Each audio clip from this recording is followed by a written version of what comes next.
There are moments in life when losing everything feels like the end of your story. A judge signs a few papers, a marriage that lasted 3 decades becomes a collection of memories, and a home that once echoed with laughter suddenly belongs to someone else. For most people, that kind of heartbreak leaves scars that never completely fade. For one woman, it led her to a place everyone else had forgotten. A weathered roadside restaurant standing silent beneath a flickering neon sign. Most people drove past it without giving it a second glance. They saw peeling paint, broken windows, and years of neglect. She saw the last chance she had left.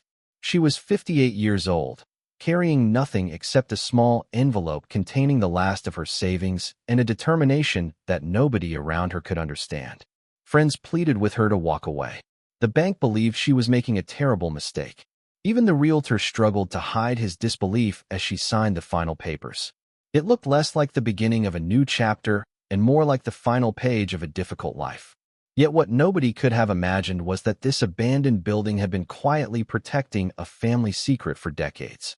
Hidden beyond an old pantry wall sat 31 dusty glass bottles, each carefully sealed, each marked in the same fading handwriting, each waiting for someone with the right last name to find them. Within weeks, attorneys would begin making unexpected phone calls. Wealthy businessmen would suddenly take an interest in a forgotten restaurant they had ignored for years. Local reporters would start asking questions no one had asked in decades. And before anyone understood why, people with influence, money, and powerful connections would all be searching for the very same collection of forgotten bottles. The woman standing alone inside that empty restaurant had no idea why strangers suddenly cared about something that looked completely worthless. She only knew that her grandmother's name appeared on every single label. What she was holding would force old memories back into the open, revive stories that had almost disappeared with time, and send people scrambling to protect decisions made long before she ever walked through those doors. Before we dive deeper, let us know in the comments where you're watching from. We'd love to hear from you, and don't forget to hit that subscribe button so you never miss any of our upcoming videos. At first glance, the mystery seems almost impossible to believe. Why would a husband walk away after 30 years of marriage, leaving his former wife to rebuild her life from nothing? Why would she risk every dollar she had on a deserted restaurant everyone else considered worthless? Why were 31 bottles hidden where no customer or employee would ever discover them? Why was every label written in her grandmother's handwriting? And why, after sitting untouched for so many years, were influential people suddenly willing to spend enormous amounts of money to get their hands on them? Those questions would haunt everyone involved, but the answers were never going to be found inside the restaurant alone. To understand why those bottles mattered, we have to travel back nearly 40 years to a family whose quiet Sunday dinners, small-town reputation, and unwavering trust would eventually collide with choices that changed generations. That is where this story truly begins. The woman at the center of this story was Loretta Williams, and by the time she turned 58, she had experienced the kind of loss that quietly changes a person forever. For 30 years, she believed she had built a life that could withstand almost anything. Together, she and her husband had worked long hours, sacrificed weekends, postponed vacations, and celebrated every milestone that comes from decades of shared commitment. They bought a modest home, carefully saved for retirement, and dreamed about growing old without worrying about money. Friends admired them. Neighbors pointed to their marriage as proof that lasting love still existed. But appearances often conceal struggles that only the people living inside them truly understand. Over time, conversations became shorter, laughter became less frequent, and silence slowly replaced the partnership they had once treasured. Then, almost without warning, the marriage came to an end. The divorce papers arrived with cold legal language that reduced 3 decades of memories into numbers and signatures. When everything was finalized, Loretta watched as her husband walked away with the retirement accounts they had spent years building, the family home where they had raised their children, the vehicle she had helped pay for, and nearly every financial asset they owned together. What remained for her could fit inside a single envelope. There was no dramatic confrontation, no final apology, and no promise that things would somehow become easier. There was only an empty apartment, a handful of personal belongings, and a bank balance that forced her to measure every purchase with painful care. Many people in her position would have accepted defeat, convinced themselves that starting over at 58 was impossible, and settled into a quieter life shaped by disappointment. Loretta refused to become that person. She never described herself as brave, and she never claimed to have all the answers. She simply believed that giving up would mean allowing someone else to write the final chapter of her story, and after everything she had endured, she wasn't willing to surrender that choice. During those uncertain weeks, Loretta spent countless hours driving through neighboring towns, searching for anything that might offer a fresh beginning. Most opportunities demanded money she no longer had, while others carried risks too great for someone living on her remaining savings. Then she heard a conversation that almost seemed too insignificant to matter. An aging roadside restaurant, closed for years after bankruptcy, had quietly been listed for sale at a price few believed reflected its condition. The building stood on the outskirts of a small American town where newer businesses had long since drawn customers away. The roof needed repairs, the kitchen equipment was outdated, and weeds pushed through cracks in the parking lot. Local residents spoke about the property with a mixture of pity and amusement, convinced it would eventually be demolished like so many forgotten buildings before it. More than one realtor had described it as impossible to sell. Contractors estimated that restoring it would cost far more than it could ever earn. Even experienced business owners refused to consider it. To them, it represented failure waiting to happen. Yet the more Loretta learned about the restaurant, the more she found herself unable to stop thinking about it. She couldn't explain why. Something about the place felt strangely familiar, almost as though it had been quietly waiting for someone to notice it again. The morning she finally decided to visit the property, the sky hung low with gray clouds as she stepped out of her car and stood staring at the weathered building.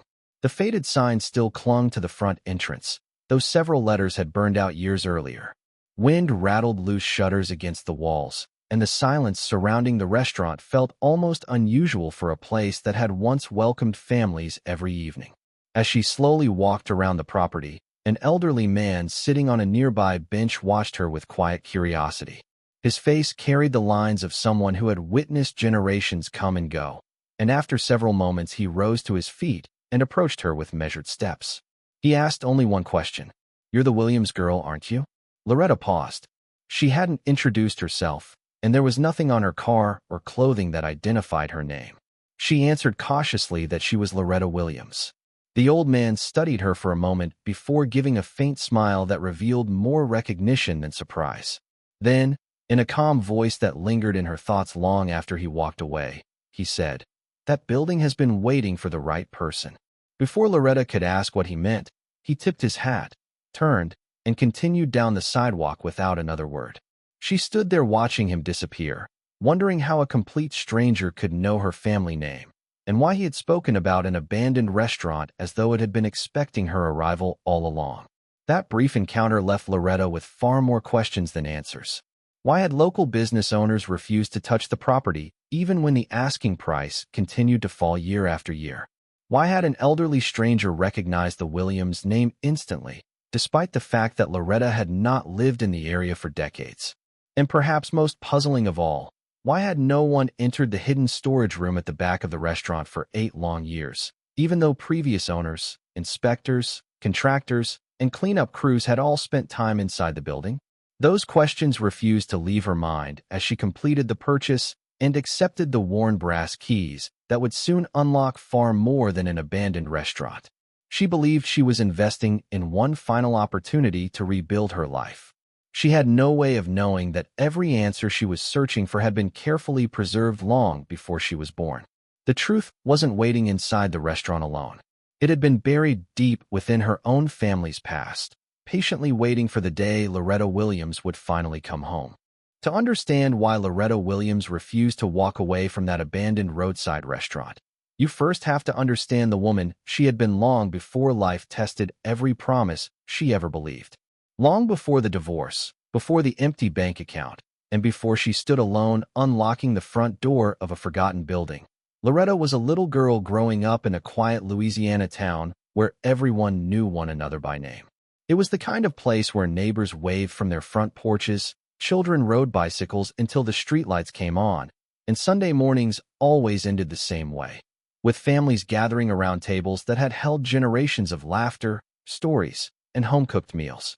For Loretta, there was no place more important than her grandmother Estelle's kitchen.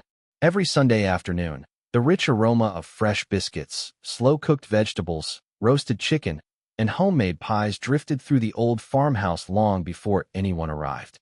Family members filled every chair, children squeezed onto wooden benches, and conversations stretched for hours. Yet the meals themselves were only part of what made those Sundays unforgettable. Estelle believed that every recipe carried a lesson far more valuable than the ingredients written on faded recipe cards. As she measured flour or stirred soup simmering on the stove, she quietly taught Loretta that honesty was something a person practiced when nobody else was watching. She often reminded her granddaughter that wealth could disappear overnight, but integrity stayed with a person for life. Whenever a recipe failed, Estelle never became frustrated. She simply smiled, started again, and told Loretta that perseverance wasn't about avoiding failure, but choosing to continue after it. Those simple conversations, repeated year after year inside that warm Louisiana kitchen, shaped the woman Loretta would eventually become, even though she couldn't yet imagine how deeply she would need those lessons decades later. As Loretta grew older, she carried those values with her into adulthood. Friends described her as dependable, patient, and someone who always put the needs of others before her own. During her early 20s, she met a young man named Richard at a community fundraiser held in a neighboring town. Richard was confident without being arrogant, hardworking without seeking attention, and he possessed the kind of quiet ambition that many admired. Their relationship developed naturally through church gatherings, local festivals, and evenings spent talking about the future they hoped to build together. They dreamed about owning a comfortable home, raising children who understood the importance of family, and creating a life defined more by love than by material success. When they married, people around them genuinely believed they were perfectly matched. Over the years, those dreams appeared to come true. Their first child brought excitement that neither of them had ever experienced before. A second child completed the family they had imagined during those long conversations years earlier. Richard worked tirelessly to advance his career, while Loretta balanced raising their children with supporting every opportunity that came his way. They celebrated birthdays, anniversaries, graduations, promotions, and countless ordinary moments that slowly become the memories families cherish most. They purchased a comfortable home, contributed steadily to retirement accounts, paid their bills on time, and reached a point where financial uncertainty seemed to belong to the past. Friends often remarked that the Williams family had everything anyone could ask for. Looking from the outside, it was difficult to imagine anything ever changing. But life rarely announces the moment when familiar routines begin shifting into something unrecognizable. Richard's professional success accelerated faster than either of them had expected. Promotions brought larger paychecks, influential business contacts, and invitations into circles he had never been part of before. At first, Loretta celebrated every achievement. She was proud of the sacrifices they had both made to reach that point. Yet as the years passed, subtle changes began appearing in Richard's behavior. Business dinners became more frequent than family dinners. Weekend meetings replaced time with the children. Conversations that once lasted late into the evening became short exchanges about schedules and responsibilities. Success slowly changed the priorities that had once defined him. Money offered new opportunities, but it also introduced new expectations, new friendships, and new ambitions that seemed to leave less room for the life they had spent decades building together. Richard became increasingly concerned with status, appearances, and expanding investments, while Loretta remained grounded in the values Estelle had taught her years before. The differences between them widened so gradually that neither fully realized how far apart they had grown until the distance felt impossible to cross. Arguments became more frequent, though rarely about the issues that truly mattered. Small disagreements over finances, travel, or work schedules concealed far deeper frustrations neither knew how to express. The warmth that had once filled their home slowly gave way to uncomfortable silence. Family dinners became less frequent as Richard found reasons to stay away. Important conversations were postponed until they eventually stopped happening altogether. Loretta repeatedly tried to save the marriage, believing that 30 years together deserved every effort she could give. She suggested counseling, planned quiet weekends away, and searched for the man she had fallen in love with decades earlier. Richard always seemed distracted by something else. Then came the betrayal that Loretta never saw coming. It wasn't only the collapse of trust that devastated her. It was realizing that the person she had supported through every challenge had already begun building a future that no longer included her. The divorce papers arrived soon afterward, ending 30 years of marriage with legal language that felt painfully disconnected from the life they had shared. By the time the settlement was complete, Richard had secured the retirement savings, the family home, the vehicle, and nearly every financial advantage the couple had accumulated over 3 decades. Loretta walked away with almost nothing except the principles her grandmother had spent a lifetime teaching her. At the time, she believed the divorce was the greatest heartbreak she would ever face. But just when it seems this is simply the story of a marriage that slowly fell apart, one unexpected detail changes everything. Months before the divorce became final, Richard had quietly expressed an unusual interest in purchasing the very same abandoned roadside restaurant that Loretta would later buy with her last dollar. He had requested information about the property, asked questions about its ownership, and even arranged for someone to inspect the building. Then, without offering any explanation to anyone involved, he abruptly abandoned the idea and never mentioned the restaurant again. The property remained vacant, forgotten by nearly everyone in town, while Richard moved on with his life as though it had never mattered. At the time, nobody thought much of it. Looking back, however, that forgotten decision would become one of the most puzzling pieces of the entire story. Why would a successful businessman show sudden interest in a bankrupt restaurant that everyone else considered worthless, only to walk away without explanation? And more importantly, what did Richard know about that building long before Loretta ever stepped through its front door? Those questions would linger unanswered, quietly waiting for the moment when the truth could no longer remain hidden. After her conversation with the elderly man, Loretta Williams returned home carrying more questions than answers. Every practical reason told her to walk away from the abandoned roadside restaurant. The roof leaked whenever heavy rains swept across the county. The plumbing hadn't worked in years. The electrical system was outdated, the kitchen equipment was covered in rust, and the dining room looked as though time itself had simply stopped. Anyone looking at the property through the eyes of an investor would have seen only expenses, risk, and disappointment. Yet Loretta wasn't looking at the restaurant the way everyone else was. She wasn't searching for the perfect investment or a quick profit. She was searching for somewhere she could begin again. For weeks, she reviewed every number she could find, adding and subtracting figures until there was almost nothing left to calculate. She knew exactly how much money remained in her account. She knew that one unexpected emergency could leave her with nothing at all. She also understood that spending her remaining savings on an abandoned building could easily become the worst decision of her life. Still, every time she tried convincing herself to forget the restaurant, she found her thoughts returning to the old man's words. That building has been waiting for the right person. She couldn't explain why those words refused to leave her mind, but they settled somewhere deep inside her, growing stronger with every passing day until hesitation slowly gave way to determination. News of Loretta's decision spread through the community much faster than she expected. Friends who genuinely cared about her tried to change her mind, believing they were protecting her from another heartbreak.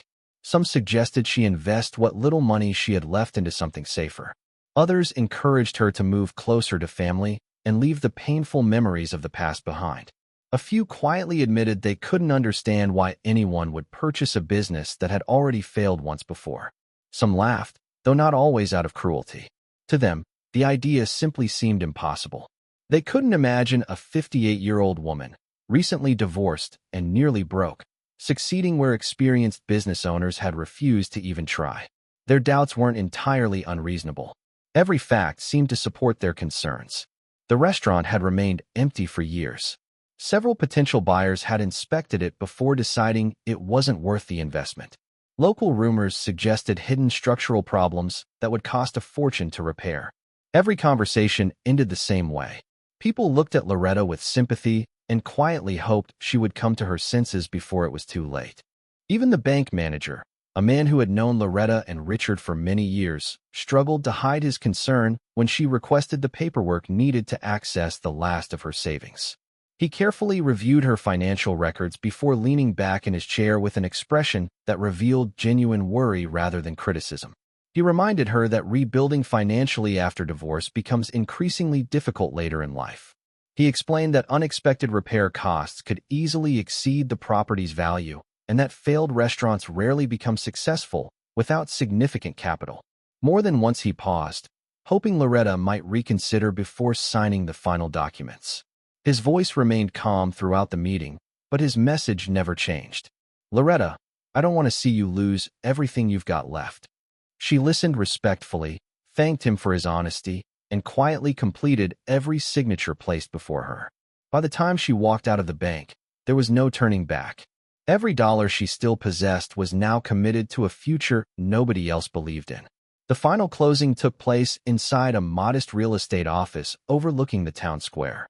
The realtor had sold properties throughout the county for more than 30 years, and few transactions had puzzled him as much as this one. As he organized the paperwork across the conference table, he glanced toward Loretta several times, almost expecting her to change her mind before the sale became official. When the final document was signed, he carefully slid a small set of worn brass keys across the table. For a moment, neither of them spoke. Then, with a quiet smile that carried equal parts kindness and regret, he said, "You're buying memories." It wasn't meant as an insult.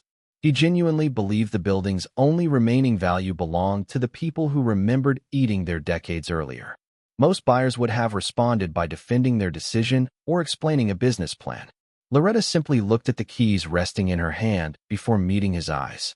"No," she said softly. "I'm buying one last chance."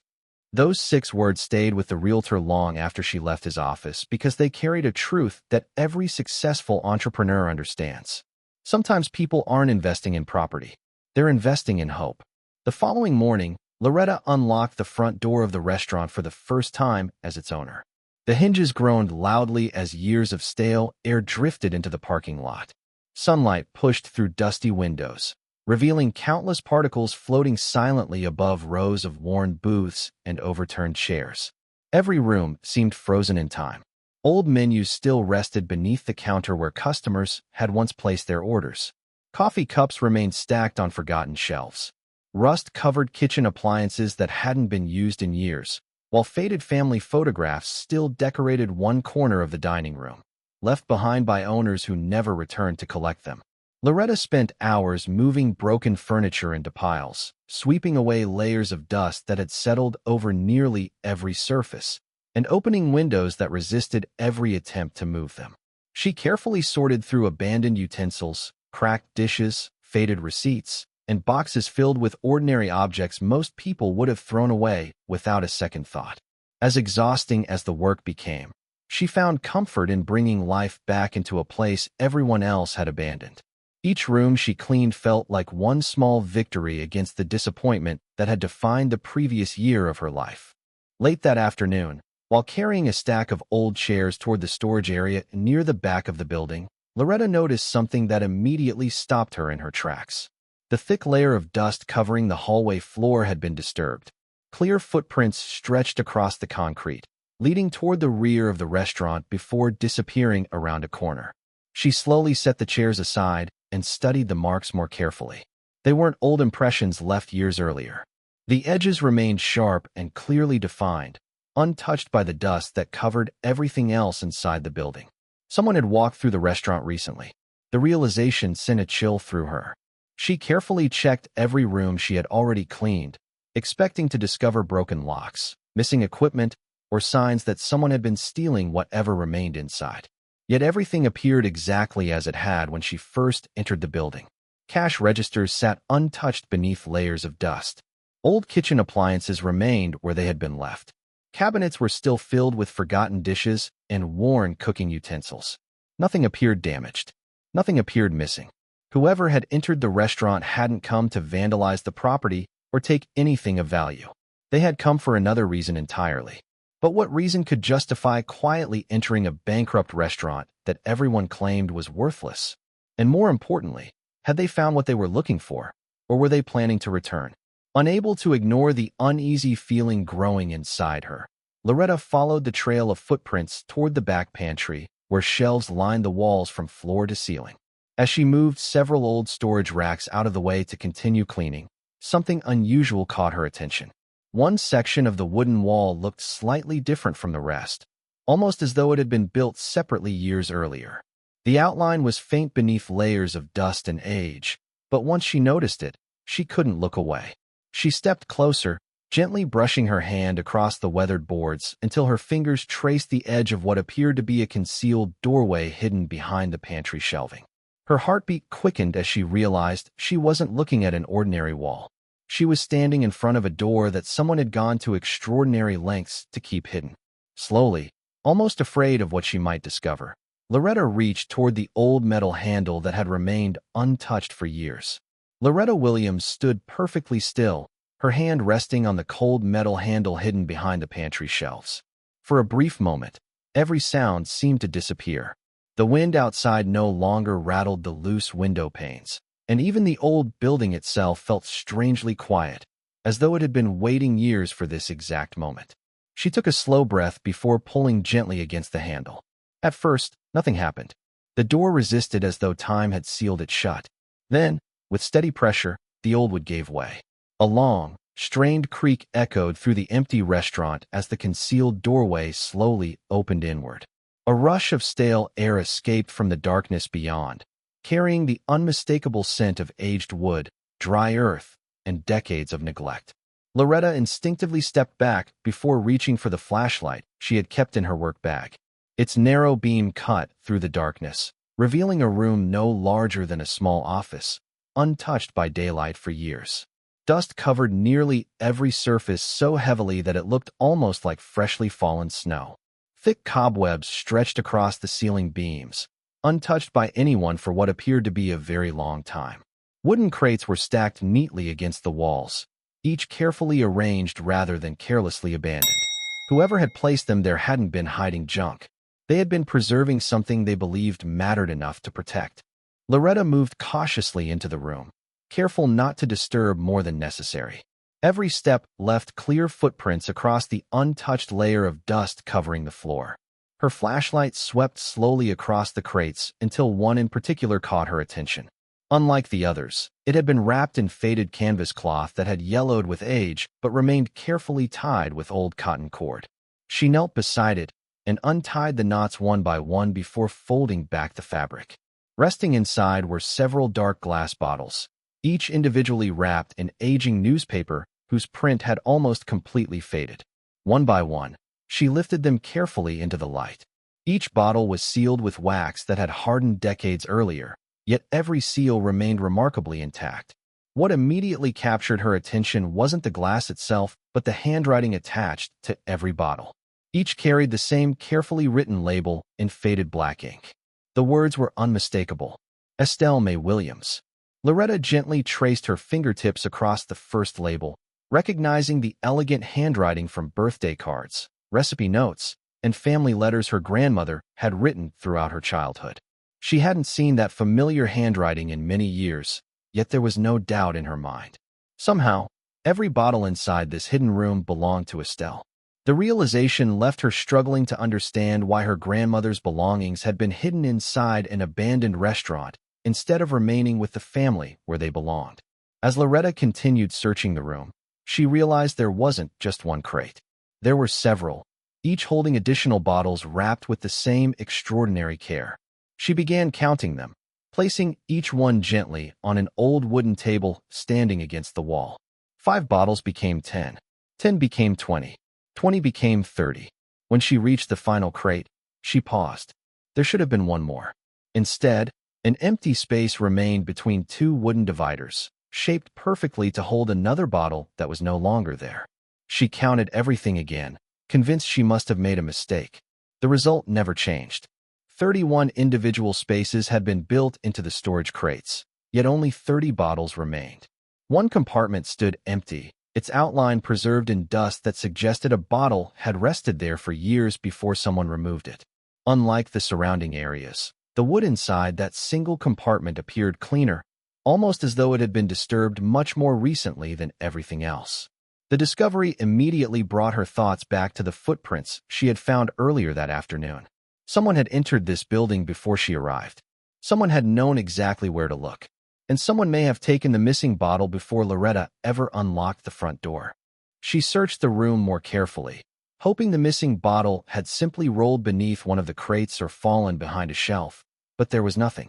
Instead, tucked carefully beneath folded cloth inside one of the boxes, she discovered something else entirely. It was a small leather journal, no larger than the palm of her hand. Time had darkened the leather cover until it was almost black, while the corners had become smooth from years of handling. A narrow strap wrapped around its edges, still secured despite its age. There were no markings on the front, no title, no initials, and no explanation for why it had been stored alongside the bottles. Loretta picked it up slowly, turning it over in her hands as countless possibilities raced through her mind. Every instinct told her to untie the strap and begin reading immediately. Yet something held her back. Perhaps it was respect for her grandmother. Perhaps it was the overwhelming feeling that once she opened those pages, there would be no returning to the life she had known only hours earlier. She carefully placed the journal on the table beside the bottles, deciding there was something she needed to understand first. As she arranged the bottles into a straight line beneath the beam of her flashlight, another detail gradually revealed itself. Every label contained more than just Estelle May Williams' name. Beneath the handwriting appeared carefully written dates. At first, Loretta assumed they marked the years the bottles had been sealed. But the more closely she examined them, the less that explanation made sense. The dates stretched across decades with no consistent pattern. Some were separated by only a few months, while others were years apart. She began reading them aloud, quietly comparing each date against memories she still carried from childhood. One date immediately reminded her of her parents' wedding anniversary.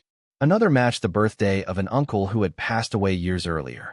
A third corresponded with the opening of a local manufacturing company that had transformed the town's economy decades ago. Then another date aligned with the death of a respected community leader. Another matched the grand opening of the very roadside restaurant she now owned. One bottle bore the exact date of a county courthouse hearing that had once dominated local newspaper headlines. None of the dates appeared random anymore. They represented moments that had shaped families, businesses, and the entire community. Birthdays, wedding anniversaries, funerals, business openings, court hearings, milestones that, standing alone, seemed unrelated. Yet seeing them together inside this hidden room suggested they were somehow connected by a story no one had ever told. Estelle had preserved these bottles with extraordinary care, attaching each one to a specific day that clearly meant something important. The obvious question was why. Loretta's thoughts returned to the empty space inside the final crate. If every bottle represented one significant event, what event had been connected to the missing one? More importantly, who had removed it, and when? The fresh footprints she'd discovered throughout the restaurant suddenly carried an entirely different meaning. Whoever entered this building hadn't been wandering through an abandoned property by accident. They had come with purpose. They knew this room existed. They knew exactly what they were searching for. And judging by the empty compartment waiting silently among the remaining bottles, they may have found at least part of it. But if bottle number 31 had already been taken, why leave the other 30 behind? Was the missing bottle more valuable than everything else combined? Or had the person searching the room been interrupted before completing whatever they came to do? Standing alone in the hidden storage room, surrounded by her grandmother's carefully preserved collection, Loretta realized that finding the bottles had answered none of her questions. Instead, it had uncovered an even greater mystery. Somewhere, someone possessed bottle number 31, and whoever that person was had gone to considerable effort to reach it before she did. Loretta Williams remained inside the hidden storage room for several long minutes, staring at the weathered leather journal resting beside the 30 bottles that carried her grandmother's name. The questions racing through her mind refused to settle. She had already discovered enough in a single afternoon to challenge everything she thought she knew about her family's history. Yet instinct told her the journal held answers the bottles alone never could. Slowly, she untied the faded leather strap that had kept it closed for decades. The old binding cracked softly as she opened the cover, releasing the unmistakable scent of aged paper that had remained sealed away for years. On the very first page, written in the same elegant handwriting she remembered from childhood recipe cards, were 3 simple words: for those seeking truth. Beneath the message appeared the signature she had already seen on every bottle: Estelle May Williams. Loretta's hands trembled slightly. It felt less like opening an old notebook and more like beginning a conversation with the grandmother she had loved and lost many years earlier. The first several pages appeared exactly as she expected. They contained handwritten recipes for biscuits, peach cobbler, smoked ham, cornbread dressing, homemade preserves, and dozens of traditional Southern meals she remembered helping Estelle prepare every Sunday afternoon. Every recipe included small personal notes in the margins. Some reminded the reader to be patient. Others encouraged kindness toward strangers or gratitude for ordinary blessings. Reading those familiar words briefly transported Loretta back to the warmth of her grandmother's kitchen, where every meal had carried a lesson about honesty, perseverance, and compassion. But as she carefully turned another page, something unexpected interrupted that comforting sense of familiarity. The recipes became less frequent. The handwriting remained identical, yet the content changed completely. Instead of measurements and cooking instructions, Estelle had begun recording names. At first there were only a few, each followed by addresses written with remarkable precision. Then came dates, telephone numbers, and handwritten notes describing conversations that had taken place inside the restaurant. As Loretta continued reading, she discovered carefully organized records of payments exchanged between people she had never heard of. Some entries listed exact dollar amounts. Others described private meetings held after the restaurant had officially closed for the evening. Certain pages included short observations written almost like reminders. Arrived separately.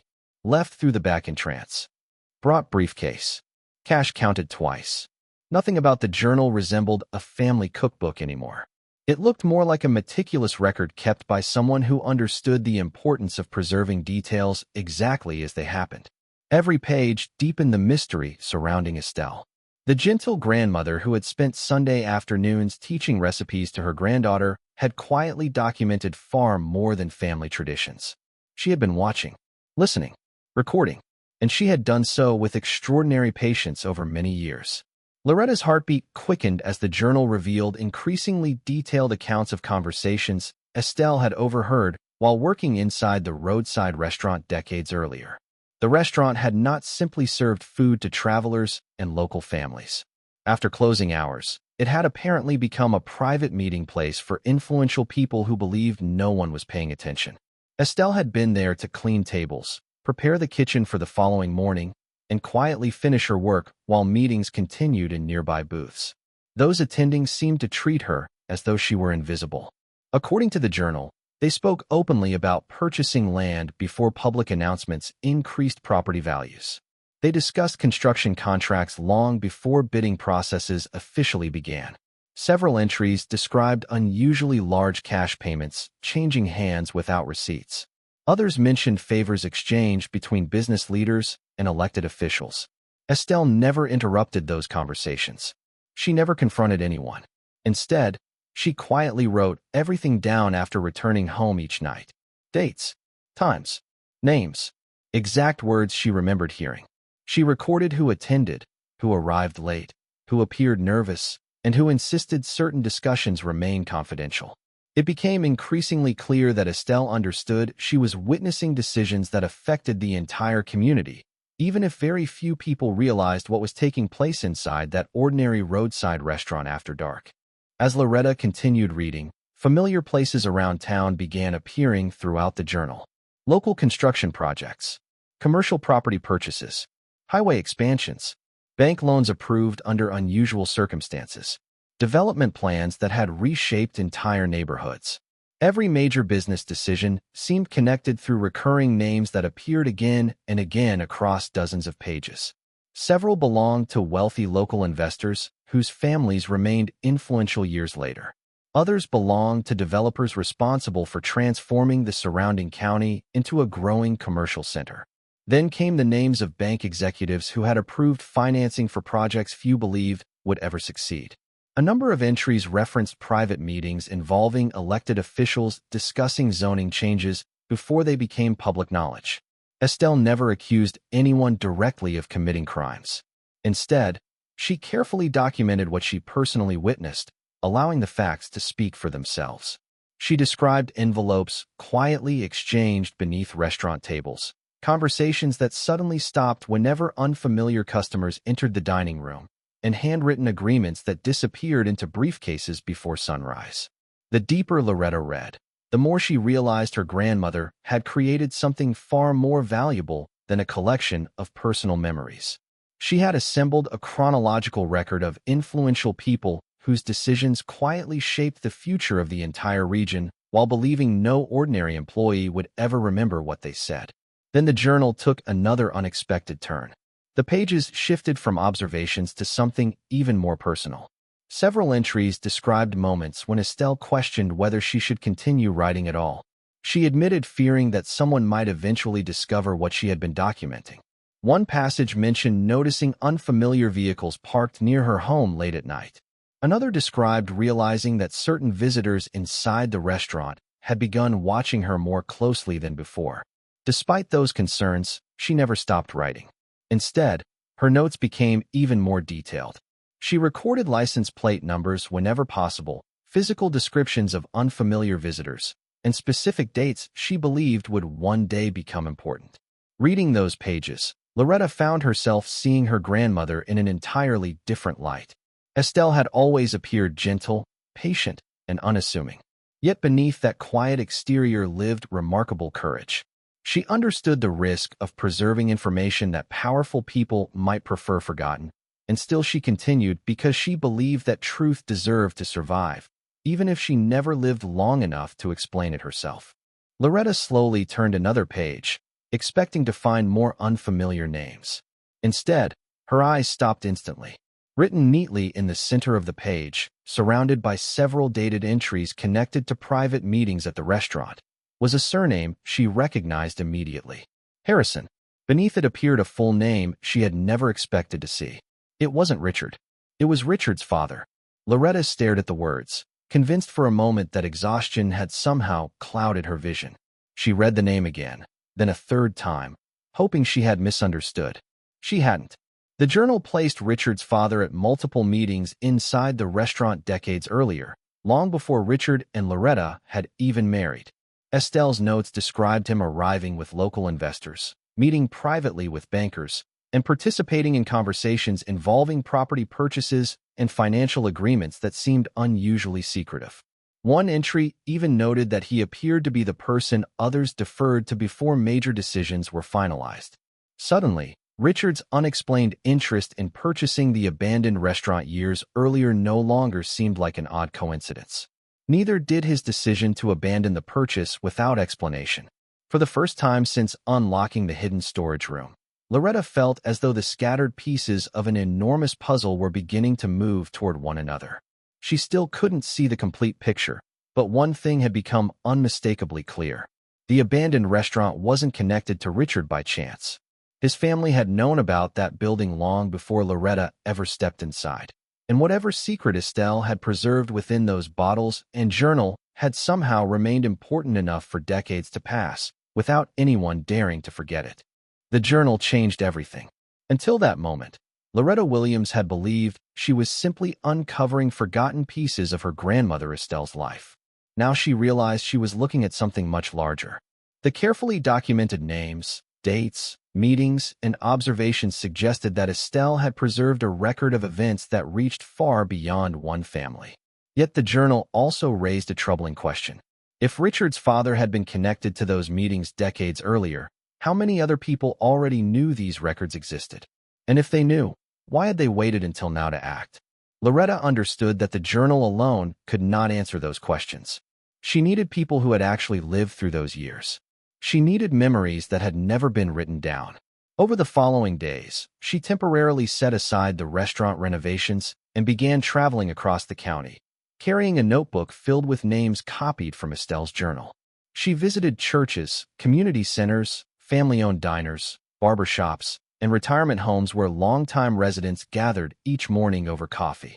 She introduced herself simply as Loretta Williams, granddaughter of Estelle May Williams, hoping someone might remember details that had disappeared from public memory. Almost everyone reacted the same way when they heard Estelle's name. Faces softened. Smiles appeared. People described her as generous, dependable, and the kind of woman who quietly helped others without expecting recognition. They remembered her homemade pies at church fundraisers, her comforting meals delivered to grieving families, and the patience she showed everyone who walked through the restaurant's doors. No one questioned Estelle's character. In fact, every conversation strengthened Loretta's belief that her grandmother had earned the respect of an entire community. But the moment Loretta gently steered the conversation toward the journal, the bottles, or the restaurant's private evening meetings, the atmosphere changed. Smiles faded. Conversations slowed. People suddenly claimed their memories weren't as clear as they once were. Some glanced around the room before changing the subject entirely. Others politely ended the conversation and found reasons to leave. It happened so consistently that Loretta could no longer dismiss it as coincidence. One detail surfaced repeatedly, though never with enough explanation to satisfy her growing curiosity. Several elderly residents casually referred to that summer, always using the same vague expression without identifying which year they meant. One man paused halfway through a sentence before quietly saying, "Everything changed after that summer," then immediately refused to elaborate. A retired mechanic simply shook his head and muttered, "Some things are better left where they belong." An elderly church volunteer admitted she hadn't thought about those days in years before politely asking Loretta not to bring the subject up again. Nobody argued that Estelle had worked at the restaurant. Nobody denied knowing the people mentioned inside the journal. Yet whenever the conversation drifted toward one particular summer decades earlier, an invisible wall seemed to rise between Loretta and the people she questioned. It was as though an entire town had quietly agreed never to revisit whatever had happened during those months. The silence itself became its own form of evidence. People who had once shared stories freely suddenly measured every word with extraordinary care. Loretta couldn't understand why memories so old continued to inspire such caution. The events described in Estelle's journal belonged to another generation. Many of the people involved had either moved away or passed on years earlier. Yet fear, or perhaps loyalty, still lingered among those who remained.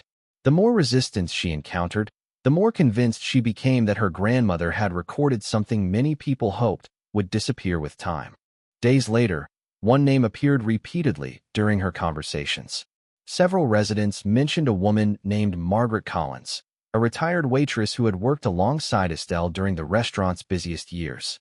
Unlike most of the people Loretta had spoken with, Margaret had spent countless evenings inside the building after customers left, cleaning tables and preparing for the following day's business. If anyone understood what happened inside the restaurant after dark, it would be her. After obtaining Margaret's address from a local church member, Loretta drove to a small white house on the edge of town where flowering shrubs lined the front porch despite the summer heat. Margaret answered the door cautiously, leaning on a wooden cane, her silver hair neatly pulled back. The moment Loretta introduced herself as Estelle's granddaughter, Margaret's eyes filled with recognition. She invited Loretta inside without hesitation, and for nearly an hour they talked about Estelle's kindness, her remarkable cooking, and the way she treated every employee like family. Margaret laughed as she recalled busy Sunday afternoons when customers lined up outside waiting for a table. She described Estelle's habit of quietly slipping extra food to struggling families who couldn't afford a full meal. For a brief time, the conversation felt warm and familiar, almost like listening to someone remember an old friend. Then Loretta mentioned the hidden storage room. Margaret's smile disappeared. She looked toward the window, remaining silent long enough for the ticking clock on the wall to become almost uncomfortable. Finally, in a voice barely louder than a whisper, she said, "They didn't know Estelle wrote everything down." The sentence seemed to hang in the air between them. Loretta immediately leaned forward, asking who they were and what Estelle had witnessed. Margaret lowered her eyes and slowly shook her head. "I've already said more than I should have." No matter how gently Loretta pressed for answers, Margaret refused to continue. She stood, walked to the front door, and quietly thanked Loretta for visiting. The conversation was over. As Loretta drove away, Margaret remained standing on the porch, watching until the car disappeared from sight.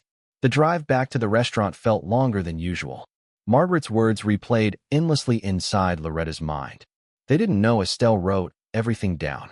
The statement confirmed what the journal had only suggested. Whoever had gathered inside the restaurant decades earlier believed their conversations would disappear the moment they ended. They never imagined someone had quietly documented every meeting, every payment, every visitor, and every suspicious conversation. But if Margaret knew that much, who else still remembered? More importantly, if someone had already taken bottle number 31 before Loretta discovered the hidden room, perhaps others had also learned the journal still existed. The possibility unsettled her. As dusk settled across the town, she pulled into the restaurant's parking lot expecting another quiet evening of cleaning and organizing. Instead, she noticed something immediately felt wrong. The front door stood slightly open. She distinctly remembered locking it before leaving that morning. For a moment she froze inside her car, staring at the entrance while every instinct urged caution. Slowly, she stepped out and approached the building. The lock showed fresh scratches around the keyhole. Inside, chairs had been knocked over and several storage boxes lay scattered across the floor. Cabinets hung open. Old paperwork covered the hallway. Someone had searched the building thoroughly. Yet as Loretta hurried from room to room, she discovered something deeply unsettling. The cash register remained untouched. Valuable kitchen equipment was still in place. Even the leather journal rested exactly where she had hidden it beneath loose floorboards earlier that day. Nothing that carried obvious financial value had been taken. Heart pounding, Loretta rushed toward the concealed storage room behind the pantry shelves. The hidden door remained open exactly as she had left it, but the carefully arranged bottles no longer looked the same. She counted them once. Then again. Her breathing grew heavier with every number. Bottle number 30 wasn't missing. Bottle number 31 had already disappeared before she found the room. This time, it was bottle number 18. The empty space stood out immediately among the remaining collection, its wooden divider now bare, the layer of settled dust disturbed only hours earlier. Whoever had entered the restaurant hadn't come searching randomly. They knew exactly which bottle they wanted, and they had ignored everything else. 30 bottles had once become 29. Now 29 had become 28. Standing alone in the hidden room, Loretta realized the mystery had changed forever. She was no longer uncovering forgotten family history in isolation. Someone else knew exactly what Estelle had left behind. Someone had been watching the restaurant. Someone had been following her progress. And if they were willing to break into the building without taking money, equipment, or the journal itself, then whatever remained inside the missing bottles was valuable enough to risk everything for. The disappearance of bottle number 18 marked a turning point that Loretta Williams could no longer ignore. Until then, she had convinced herself that the discoveries inside the hidden storage room belonged to history, preserved quietly by her grandmother Estelle May Williams and forgotten by everyone else. But someone had entered the restaurant twice. Someone had known exactly where the concealed room was located. More importantly, someone understood which bottles mattered enough to remove while leaving everything else untouched. That realization changed the way Loretta viewed every conversation, every unfamiliar face, and every unexpected phone call. The abandoned restaurant was no longer simply a building she hoped to restore. It had become the center of a mystery that was reaching far beyond the walls of a forgotten roadside diner. She locked the journal inside a secure metal box she had purchased from a hardware store, carefully photographing every page before hiding the original in a place only she knew. The remaining bottles were moved individually, each wrapped in fresh protective cloth and stored separately throughout the building rather than together inside the hidden room. If someone returned looking for another specific bottle, they would no longer find the collection waiting exactly where Estelle had left it. Loretta wasn't acting out of fear. She was acting out of respect for the responsibility that had unexpectedly fallen into her hands. Whatever her grandmother had protected all those years deserved the same care now. Only 3 days after the break-in, the first unexpected phone call arrived.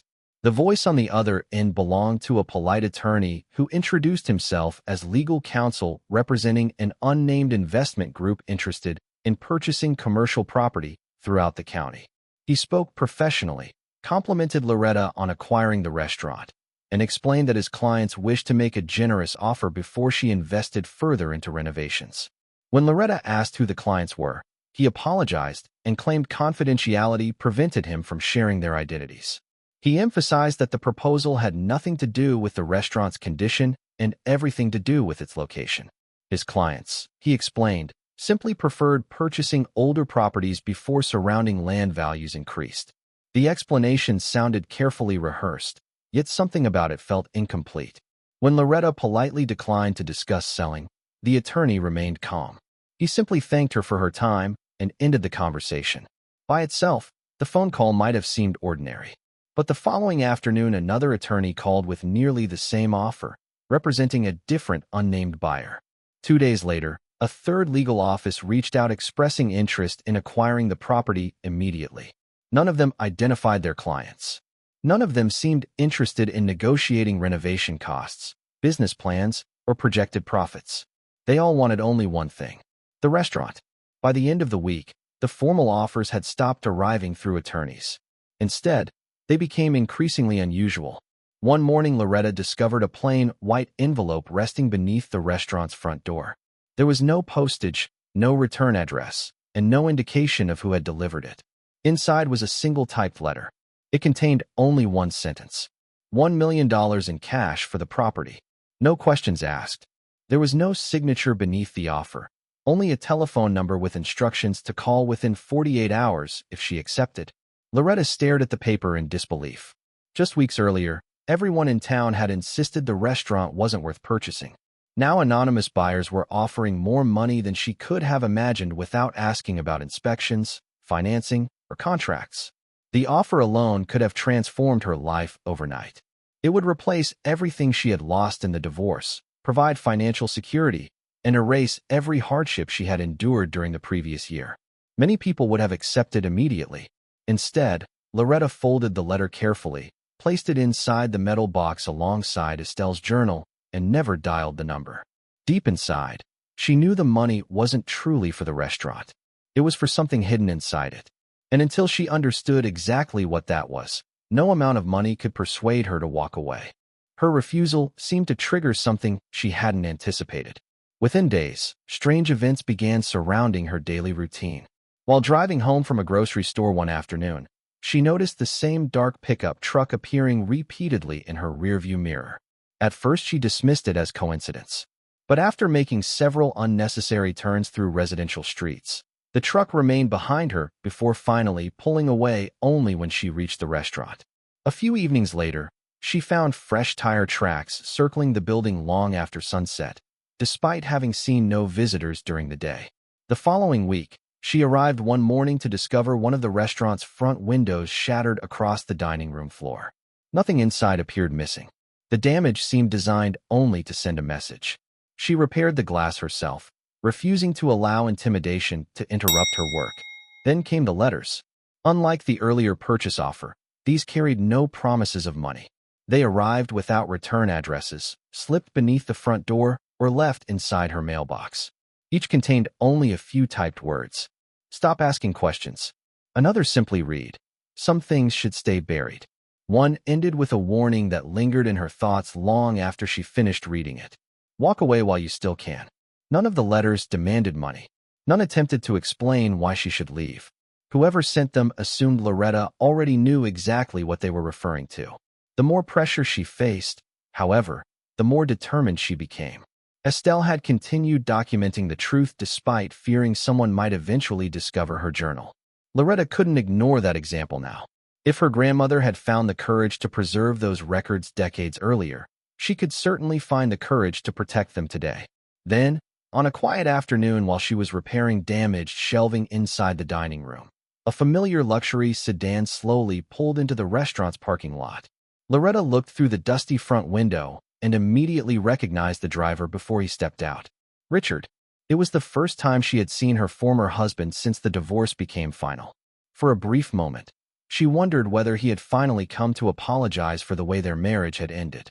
Perhaps the recent events had caused him to reconsider everything that had happened between them. But the expression on Richard's face revealed no regret. He wasn't there to revisit the past or repair what had been broken. After a brief exchange of polite greetings, he looked around the restaurant with unusual attention, almost studying every corner of the building before turning back toward Loretta. Without discussing their marriage or asking how she had been managing, Richard got straight to the reason for his visit. He wanted to buy the restaurant. Loretta quietly reminded him that years earlier he had shown interest in the property before abandoning the idea without explanation. Richard smiled faintly but ignored the observation. Instead, He made an offer so extraordinary that it momentarily left the room silent. $5 million. He explained that the money could be transferred immediately. No inspections, no delays, no negotiations. He would handle every legal detail himself. Loretta looked directly into his eyes, searching for some sign that this conversation made sense. $5 million for a bankrupt roadside restaurant that nobody wanted only weeks before was impossible to explain. She thought about the anonymous $1 million offer, the threatening letters, the missing bottles, the hidden journal, and the conversations recorded by Estelle decades earlier. Suddenly, everything felt connected. Richard wasn't buying a business. He was trying to recover something he believed still remained inside it. Richard waited patiently for her answer, convinced the amount of money would eventually outweigh every other consideration. Loretta remained silent for several seconds before calmly shaking her head. "No," she said with the same quiet certainty she had shown the realtor weeks earlier. "The restaurant isn't for sale." The words seemed to surprise Richard more than the refusal itself. His confident expression faded as though he had expected every possible outcome except this one. For the first time since arriving, he looked genuinely unsettled. He glanced toward the back of the restaurant where the hidden storage room remained concealed behind the pantry wall. Then he lowered his voice and spoke words that instantly changed everything Loretta believed she understood. "I hoped it wouldn't come to this," he said quietly. "But you deserve to know the truth." He paused, taking a slow breath before meeting her eyes once again. "I knew about the bottles, ... For several long seconds, neither Loretta Williams nor Richard spoke. The words he had just uttered seemed almost impossible to process. "I knew about the bottles." They echoed through the empty restaurant with a weight that made every unanswered question from the past several weeks suddenly feel much closer to an answer. Loretta searched Richard's face for any sign that this was another attempt to manipulate her, but what she saw instead was something she hadn't expected. Fear. It wasn't the fear of losing money or business opportunities. It was the expression of someone who had spent years carrying knowledge he wished had remained buried forever. Richard slowly removed his jacket and placed it over the back of one of the old restaurant chairs before looking around the building as though every wall still remembered conversations held decades earlier. He admitted that when he first learned Loretta had purchased the property, he hadn't believed she would ever discover the concealed storage room. He assumed the hidden entrance had been forgotten with time. Then rumors began spreading through town that lights were on inside the restaurant again, followed by whispers that Loretta had started asking elderly residents questions about Estelle May Williams. At that moment, Richard realized something had gone terribly wrong. Someone had found what was never supposed to be found. "You think this story started with our divorce," Richard said quietly. "It didn't. It started years before either of us ever met."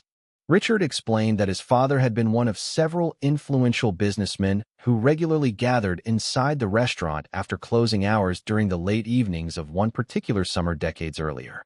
Publicly, they presented themselves as respected investors determined to bring prosperity and new opportunities to the county. They financed commercial developments, supported political campaigns, approved construction projects, and served on charitable boards that earned them admiration throughout the community. Behind closed doors, however, according to stories Richard had reluctantly overheard while growing up, certain meetings involved decisions that were never intended to become public. Land was quietly purchased before major highway announcements dramatically increased property values. Financial arrangements were structured to benefit a select group long before ordinary citizens had any opportunity to participate. Business competitors were pressured into selling properties below their true value through carefully coordinated tactics. Loans were approved under circumstances that favored insiders while other applicants were denied. Richard admitted he hadn't witnessed those events personally. Everything he knew came from fragments of conversations overheard between his father and several longtime associates who believed children paid little attention to adult discussions. As the years passed, Richard realized those conversations all returned to one location. This restaurant. "They thought nobody noticed," Richard said, his voice growing quieter with every sentence. To them, it was just a small roadside place where people served coffee and cleaned tables. They never imagined someone standing a few feet away was listening. Loretta immediately thought of Estelle. Every Sunday lesson about honesty. Every reminder that truth mattered even when no one else seemed to value it. Richard nodded slowly before continuing. His father and the other investors had always assumed restaurant employees ignored their conversations. They believed no waitress, cook, or cleaner would remember details discussed after business hours. Estelle May Williams proved them wrong. Without confronting anyone, without making accusations, and without revealing what she knew, she quietly documented everything she personally witnessed. Every meeting, every unusual payment, every visitor arriving through the back entrance after closing, every agreement reached over cups of untouched coffee. Richard explained that the bottles had never contained random family keepsakes.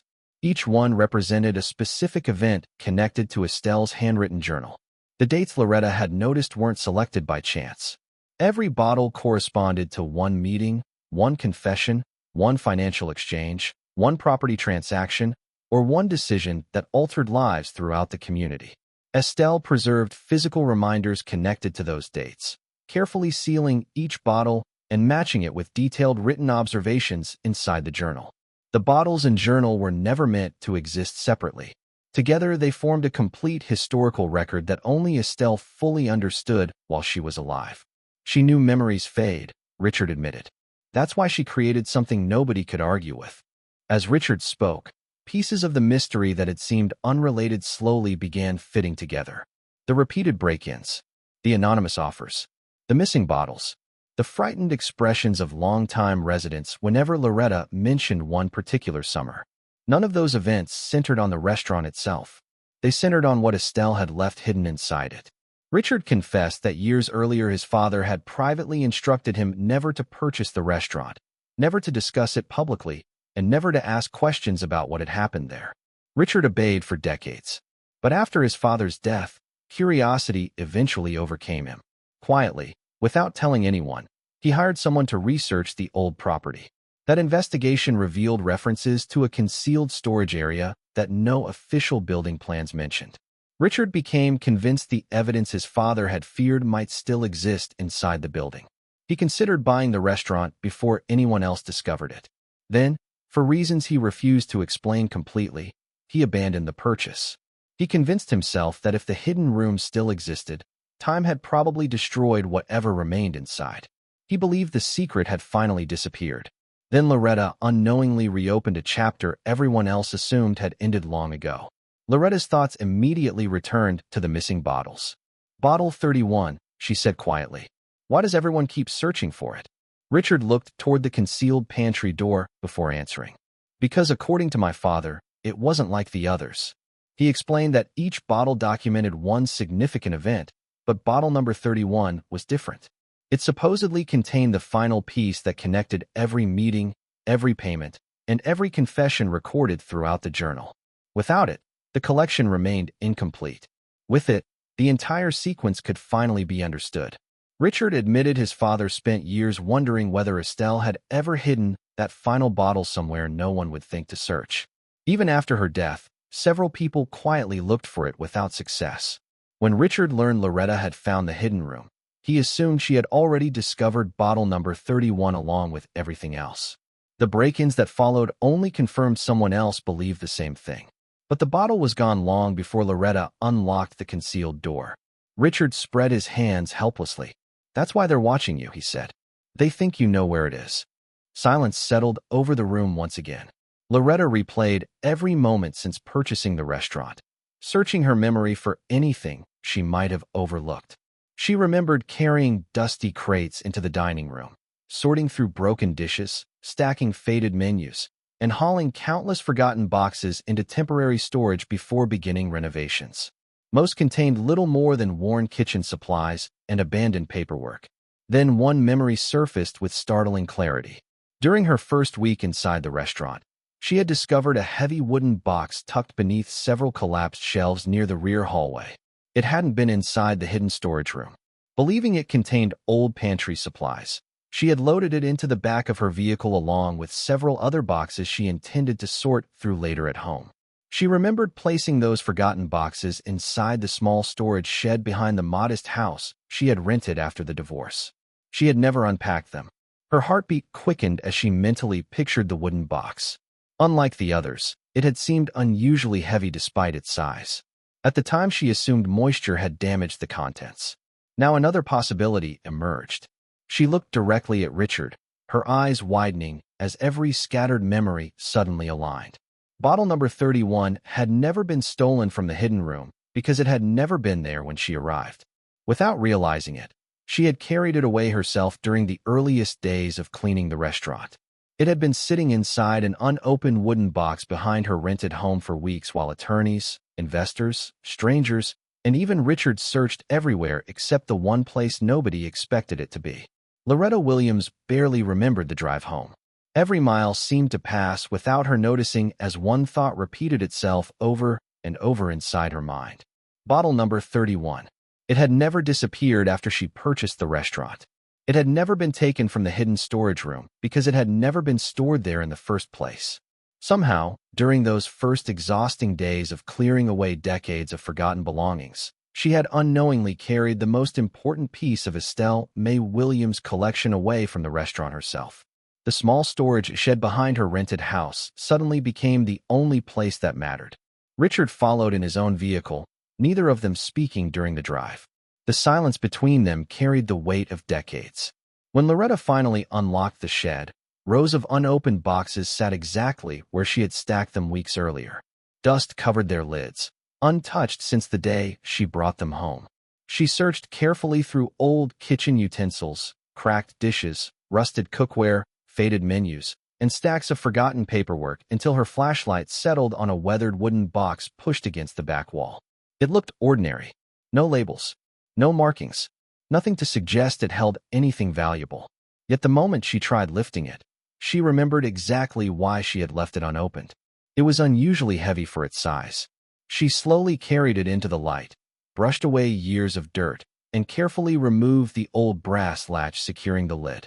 Inside, wrapped beneath layers of yellowed linen that had survived the passage of time, rested a single dark glass bottle.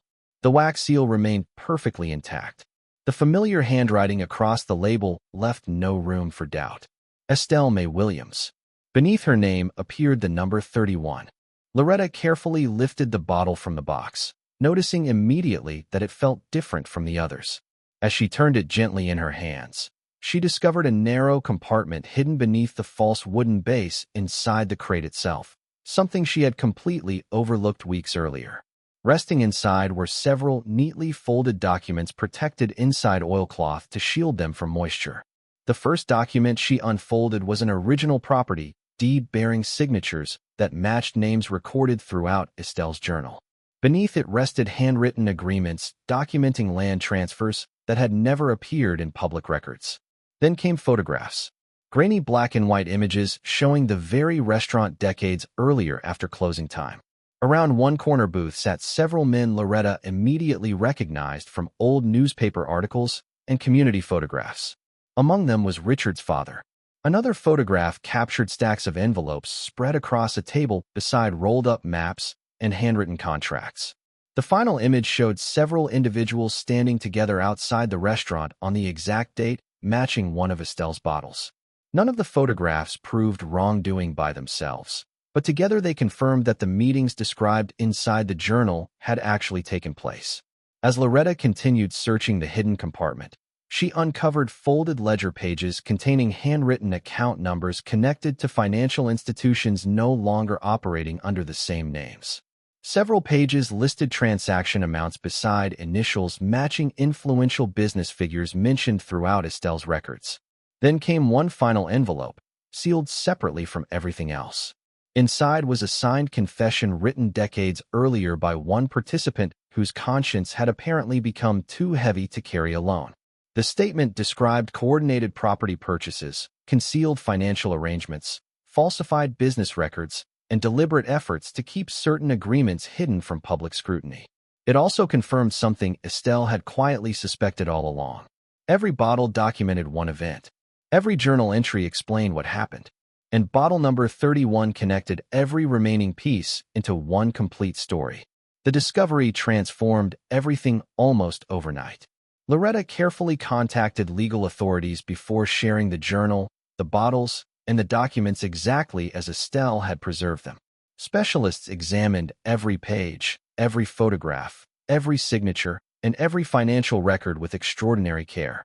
While many of the individuals directly involved had passed away years earlier, the records revealed property transfers, trust agreements, and financial arrangements that continued affecting families and businesses decades later. Long-forgotten investigations were reopened. Archived court files were reviewed alongside the evidence preserved inside Estelle's collection. Historians, forensic document examiners, and financial investigators worked together to reconstruct events that many believed had disappeared forever. As overlooked records resurfaced, descendants of families who had quietly lost farms, businesses, and inherited property during that period finally learned how those decisions had unfolded. In several cases, civil courts revisited disputed ownership claims after previously unavailable evidence emerged from Estelle's journal and bottle number 31. For many families, justice did not arrive in the form of punishment. It arrived through acknowledgement. The truth finally replaced decades of unanswered questions. Community leaders publicly recognized mistakes that had remained hidden for generations, and forgotten voices were finally given the opportunity to be heard. Through it all, Richard remained remarkably quiet. He cooperated fully with investigators, providing everything he knew about the stories his father had shared over the years. One afternoon, while standing inside the restaurant that had changed both of their lives forever, Richard finally allowed himself to say what he had been carrying since Loretta opened bottle number 31. He admitted that growing up, he had admired his father more than anyone else in the world. Every business success, every community award, every public recognition had convinced him that integrity and achievement naturally belonged together. Reading Estelle's journal destroyed that belief. Yet it wasn't the possibility of damaged reputations or legal consequences that broke him emotionally. It was realizing that his father had spent decades protecting a secret so completely that it poisoned relationships across generations, including his own marriage. Richard lowered his head and quietly admitted, "He thought he was protecting our family. Instead, he spent his entire life building walls around the truth." Tears filled his eyes as he looked around the old dining room. "And somewhere along the way, I became just like him. I kept silent because I believed silence protected people. All it really protected was pain." For the first time since their divorce, Loretta saw genuine regret rather than pride standing before her. Nothing Richard said could erase the choices that had separated them. But in that moment, she understood that secrets rarely stop with the people who create them. They travel through families, shaping lives long after the original decisions have been forgotten. Months later, the abandoned roadside restaurant looked completely different. Fresh paint covered the weathered walls. New windows welcomed sunlight back into the dining room. The once empty parking lot gradually filled with visitors once again. But Loretta Williams made a decision that surprised nearly everyone who had followed the remarkable story. She chose not to transform the building into a profitable commercial restaurant. Instead, she restored it as a community gathering place where local families could share meals during charitable events, historical exhibits could preserve the town's forgotten stories, and young people could learn about the importance of honesty, perseverance, and civic responsibility. One section displayed copies of Estelle's handwritten recipes beside photographs celebrating ordinary families who had shaped the community through kindness rather than influence. Another room became a small archive preserving local history so future generations would never again lose important stories simply because time had passed. Visitors often asked about the concealed pantry at the back of the building. Loretta intentionally left it exactly as she had found it. The hidden doorway remained untouched, carefully preserved rather than removed or renovated. She believed people needed to see it with their own eyes because it reminded everyone who entered that ordinary places sometimes carry extraordinary truths, waiting patiently for someone willing to look beyond the obvious. As years passed, people stopped referring to the building as the abandoned roadside restaurant. Instead, they simply called it Estelle's Place, honoring the woman whose quiet courage had preserved the truth when almost everyone else believed silence was easier. Loretta often smiled whenever she watched children running through the restored dining room or neighbors gathering around tables that once witnessed conversations no one thought would ever come to light. She sometimes thought back to the day she signed away the last dollar she owned to purchase what everyone else considered a worthless building. Looking around now, she realized she had never truly been buying a restaurant. She had been accepting an inheritance far more valuable than money. The greatest gift Estelle May Williams left behind wasn't hidden inside 31 bottles, an old journal, or a forgotten storage room. It was the reminder that truth has an extraordinary way of surviving, even when powerful people spend years trying to bury it. Sometimes losing everything isn't the end of your story. Sometimes it's the only reason you find yourself standing exactly where you were always meant to be. And sometimes, the most valuable inheritance a family can leave behind isn't measured in dollars, property, or possessions. It's the courage to do what is right when no one is watching, to preserve the truth even when it feels inconvenient, and to trust that one honest decision can echo across generations. Long after buildings crumble, fortunes disappear, and names fade from memory, integrity remains. And in the quiet corner of a restored roadside restaurant, behind a hidden pantry wall left exactly as it was found, that truth continues to speak for anyone willing to listen.